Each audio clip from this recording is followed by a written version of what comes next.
Tonight, winter fuel payments are cut for thousands of pensioners. The Scottish Government says the benefit will now be means tested for over 65s. That will tip some people into even more switching off lights, not cooking, eating sandwiches. The Scottish Government says it had no choice after the UK Government cut fuel payments in England. Also making the headlines, hope for the Calais. Glasgow's historic St Rollott's Rail Works is reopening, with new hope of bringing thousands of jobs back to the area. And cooking up a show, why performers are swapping stand-up for a live fry-up on the Fringe. I'm John Mackay. This is the STV News at 6.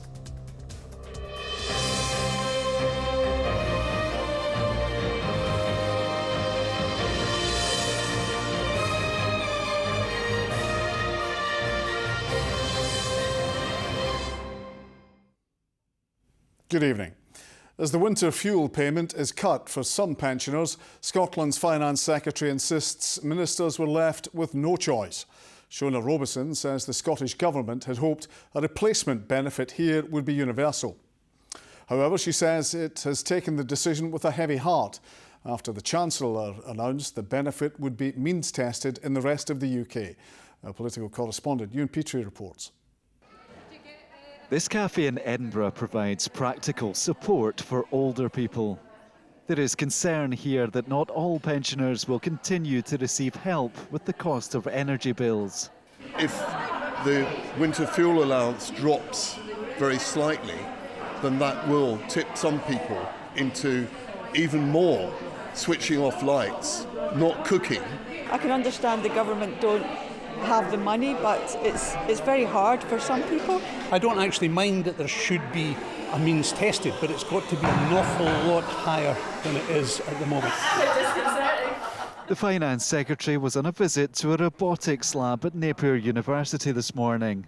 She said ministers were left with no option after the UK government announced cuts last month. We were informed that we would not be getting the up to £160 million that we were relying upon in order to deliver that universal benefit. So we have no choice. I can't find that £160 million from elsewhere, particularly given the pressure we have with pay deals and ongoing pay discussions. It is just not feasible, but it is with a heavy heart that the Scottish Government have made that decision. Labour lays the blame squarely at the door of the Conservatives. I can understand that people are concerned about this, and we want to make sure that we can get as much support to the most vulnerable people as we possibly can, but we can only do what we can afford. That's absolutely essential, and we're not going to make promises that we can't keep in that regard. The real broken promise here is from the Conservative government, who said all these policies were affordable when frankly they knew they weren't. The announcement came as the annual GERS report on Scotland's finances shows it spent £22.7 billion more on public services last year than it raised in taxation. The deficit represents 10.4% of Scotland's GDP, a rise on the previous year and higher than the UK figure of 4.5%. Revenue from oil and gas almost halved to £4 billion. I think that everyone would like to see the deficit come down to a more sustainable level, particularly at the UK level. But while Scotland's kind of part of the UK, the higher spending that we see in Scotland is just part of the way that everything's structured. With public finances so stretched, the Finance Secretary has warned of more tough decisions ahead. And Ewan, where are these tough decisions likely to affect? Well, we've heard the Scottish Government talk time and again about having to take tough financial decisions, and today we saw a direct consequence of that. The charity Age Scotland has estimated that a minimum of 250,000 pensioners in Scotland on the lowest incomes will not now receive that additional support this winter, and thousands more and more modest incomes could also struggle. But the Finance Secretary today also talked about new spending limits for government departments. She talked about having to restrain recruitment to essential positions. She says she will outline the detail of which projects might be cut to Parliament shortly. But this is all to pay for additional pay for public sector workers. We saw a new deal on the table earlier this week to avoid bin strikes. Now, Shona Robinson says this is not fully covered by funds from the UK government. But some economists have criticised ministers here for not having a plan in place to deal with that early enough. Ewan, thank you. The Chief Inspector of Prisons says the Scottish Government must prioritise how it can provide more high-security places for women with severe mental health issues. The recommendation was included in a report praising Scotland's newest female prison for managing the complex challenges of those in custody. But concerns have been raised following the first year of Stirling Prison. Here's our Chief Reporter, Sharon Frew. Scotland's national female prison was designed to be significantly different from a traditional jail. I have rarely seen so many mentally unwell women gathered together, and I think the staff here deserve considerable praise for what they're dealing with. Inspectors say HMP Stirling is leading the way when it comes to managing women in custody. There are no current plans to expand its capacity. This report says the Scottish Government must consider how it can offer more high secure places for women with severe mental health issues. I felt that when you built Stirling, there was an opportunity to look at the lessons learned from Australia and developing a joint unit within the prison walls that is jointly run by the forensic estate, where women who require inpatient care could be catered for. The high secure hospital at Carstairs only treats men. The family of a carer who was stabbed to death at work met with ministers yesterday to demand urgent change. The woman who killed Michelle Rutherford was sent to a medium secure hospital in Wales. The Scottish Government say plans are at an early stage to readmit female patients to Carstairs, and it's working with health boards to improve high secure access. The straight reality is the biggest women's prison in Scotland is Polmont. HMP Stirling replaced Cornton Vale and it's much smaller. Investigators have questioned its use as an assessment centre, with women often only staying for a short time before being transferred to older prisons. The location of its separation units has led to complaints from nearby residents. New landscaping and fencing have been added to try and address this major design flaw. Inspectors are also concerned about late arrivals to the prison, who are kept under observation until they can see a health worker the next day. Our night shift are very, very well trained in terms of receiving admissions, partly because it's something that's happened for such a long time now. It's not an ideal solution, and we'd hope going forward in the future that we can minimise that disruption.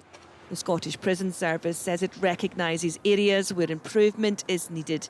It added it is involved in discussions about appropriate facilities for women in custody in need of high secure psychiatric treatment. Sharon Frew, STV News. A 91-year-old driver who knocked down and killed a 3-year-old boy in Edinburgh would not have been given a licence if she'd been reassessed. A fatal accident inquiry has heard Edith Duncan had possible dementia when she hit Xander Irvin in June 2020. Laura Alderman was in court. The parents of Xander Irvin arrive at Edinburgh Sheriff Court for the third day of the inquiry into his death. The 3-year-old was struck by a red Kia and killed on Morningside Road in June 2020 by the 91-year-old driver, Edith Duncan. She was charged and died 2 months before trial. The inquiry has heard Miss Duncan likely had undiagnosed dementia and is examining whether she should have been behind the wheel.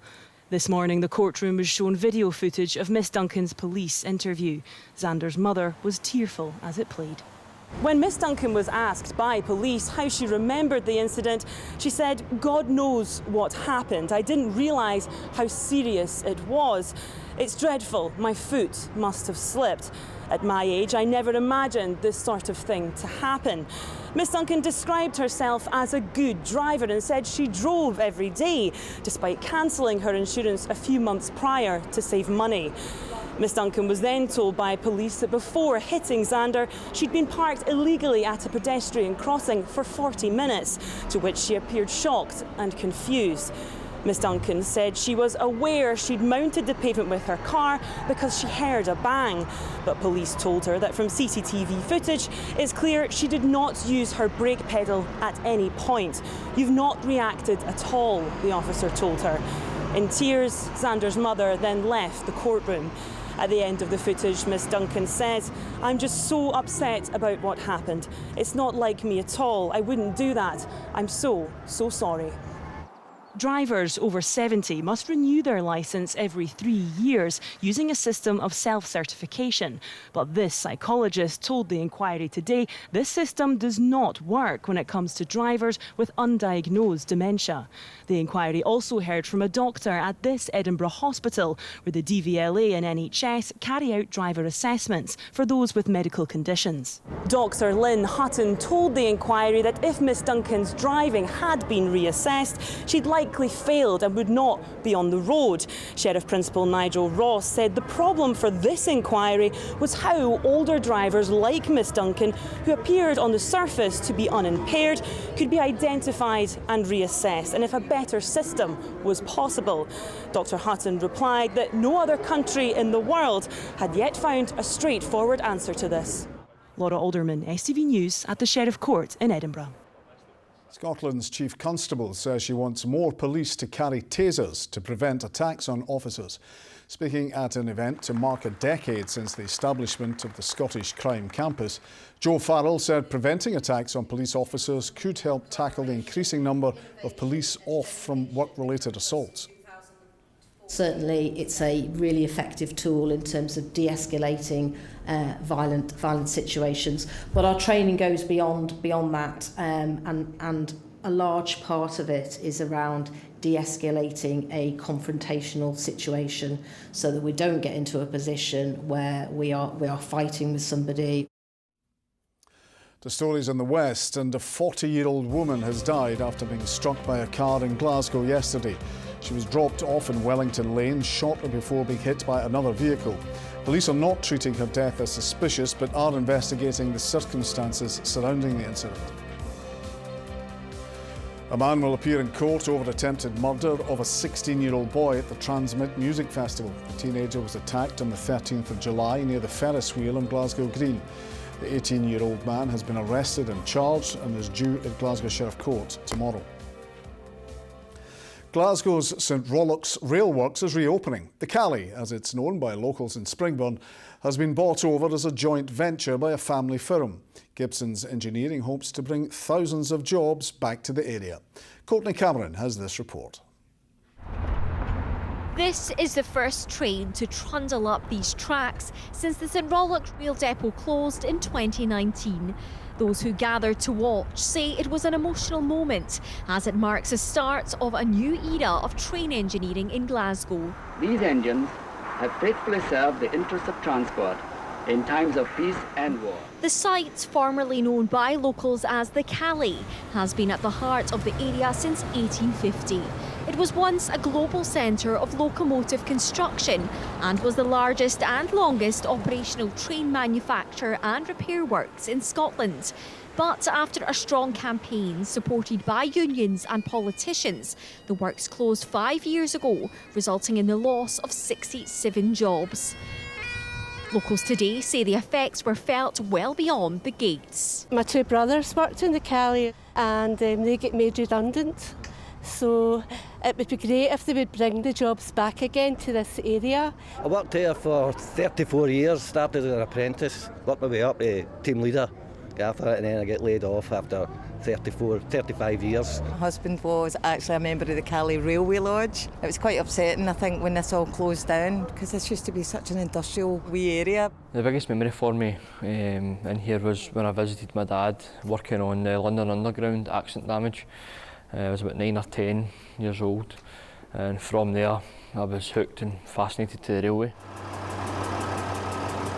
Now it's full steam ahead as the depot is being brought back to life by Gibson's Engineering, a family-run firm whose connections to the Cali span back decades. The family want to continue Scotland's locomotive engineering heritage and say there's already big plans and contracts in place for the next few years. I say I'm not just in it for myself. This is for Glasgow. That was a massive point in me reopening this. It was a total blow to Glasgow when it shut, so in my eyes, it should never have happened. There was plenty of work out there for everyone.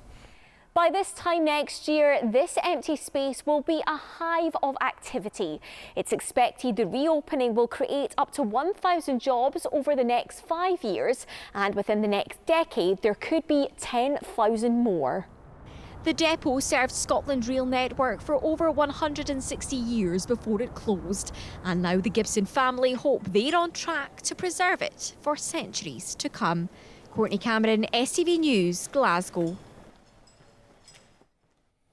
Ronnie's here with the sport and refs already in the firing line, Ronnie. Plenty of drama at Hampden last night, John. Rangers out of the Champions League, but it was the man in the middle making all the headlines.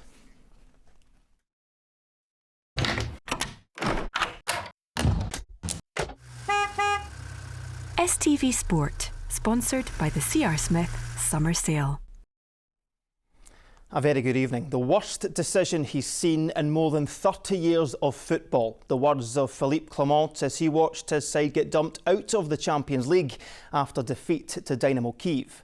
The Ibrox club had to play most of the second half with 10 men after Hefty was sent off in controversial circumstances, much to the anger and disbelief of the Rangers manager. The result means it's Europa League football for Clement's men this season, and more importantly, they miss out on the lucrative Champions League prize money.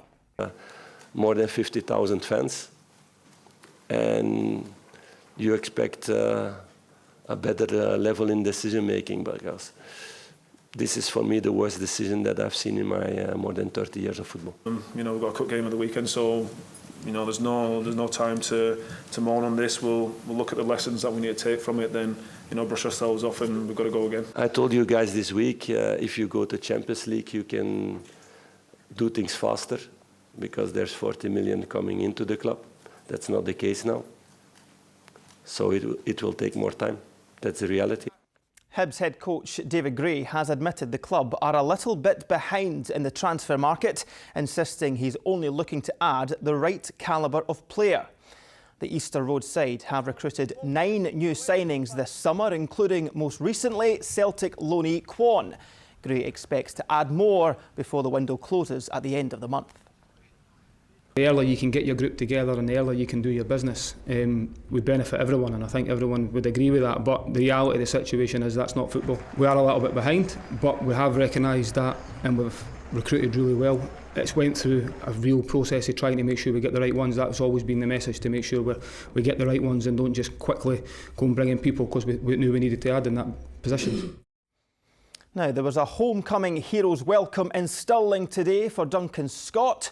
Fresh from his medal success at the Paris Games, the swimmer says it's an honour to overtake Sir Chris Hoy and become Scotland's most decorated Olympian.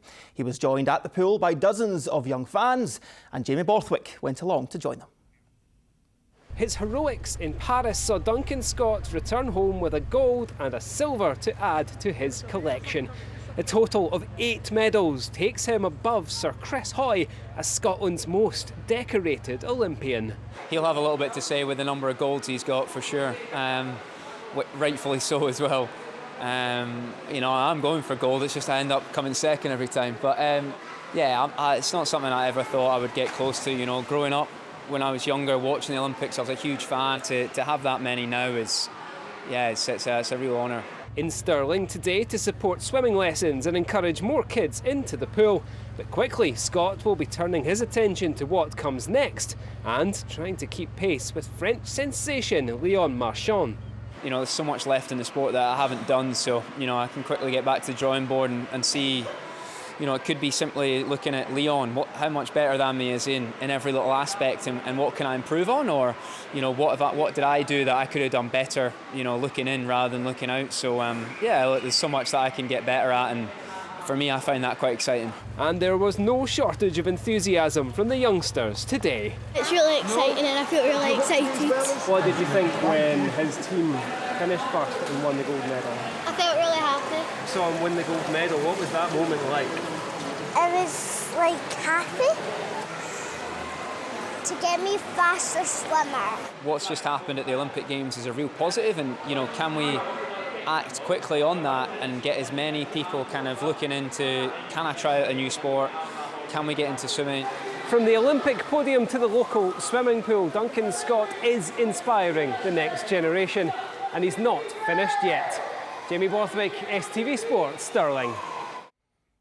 Finally to golf, and Scotland #1 Gemma Dryborough says watching Robert McIntyre win on home soil last month has inspired her to dream big as she gets set for the Women's Scottish Open.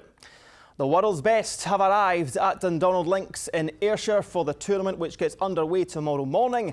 Dryborough is targeting her second win on the LPGA Tour and says there's nothing better than playing in front of her home crowd. It would mean so much, you know, obviously watching Bob McIntyre get it done a few weeks ago in Scotland was pretty special, hopefully inspired me to do something amazing this week, hopefully, and you know, it'd be a dream of mine to win in Scotland. So yeah, that's obviously the goal this week, but you know, just try and do my thing each shot at a time, as they say, and see how we end up.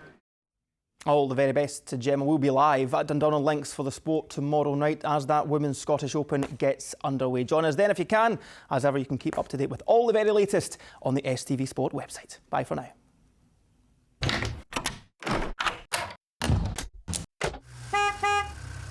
STV Sport, sponsored by the C.R. Smith Summer Sale. So what do you reckon? Will today's good weather last? Here's Sean. Light winds rolling in from the west. We'll be joined by some very welcomed ice creams. TUI sponsors STV Weather. Very good evening to you. Well, it's been lovely out there for many of us today. Plenty of sunshine, warm as well, 19, 20 degrees Celsius. Big change coming in from the northwest later on tonight. Rain on the way, and some of it will be on the heavy side, but it will be on that warmer side tonight. Temperatures 14 or 15 degrees Celsius. Now tomorrow, very, very wet to start the day. The main focal point of that rainfall will be around northwestern parts. I think probably the likes of Lorne, Oban, around Ballachulish, Fort William, Morvern, and also Ardnamurchan, Loch Shiel. It's here we're probably going to see the worst of that rainfall through the day, probably around 20 to 30 millimetres of rain. For most of us though, very wet to start with, but the rain turning more showery during the afternoon, and we should see some good spells of sunshine coming in late in the afternoon and the evening. So if you've got plans for the first half of the day, it is going to be very wet, and in some spots that rainfall could be going on for maybe about 4 or 5 days worth of rainfall in some northwestern parts. So very wet to start with, then it turns sunnier later in the afternoon and especially into the evening, and also a wee bit fresher as well. Now if you've got plans Friday, Saturday, Sunday, cater for a few showers. Most of the showers I think will be on Friday. Still a blustery wind across the Hebrides. I'm feeling cool, 15, 16 degrees Celsius. Temperatures are going to stay roughly around the mid-teens by day. Some cool nights to come as we head into the weekend, but there will still be some showers around, I'd say mostly Friday, easing on Saturday. Bye-bye. TUI sponsors STV Weather.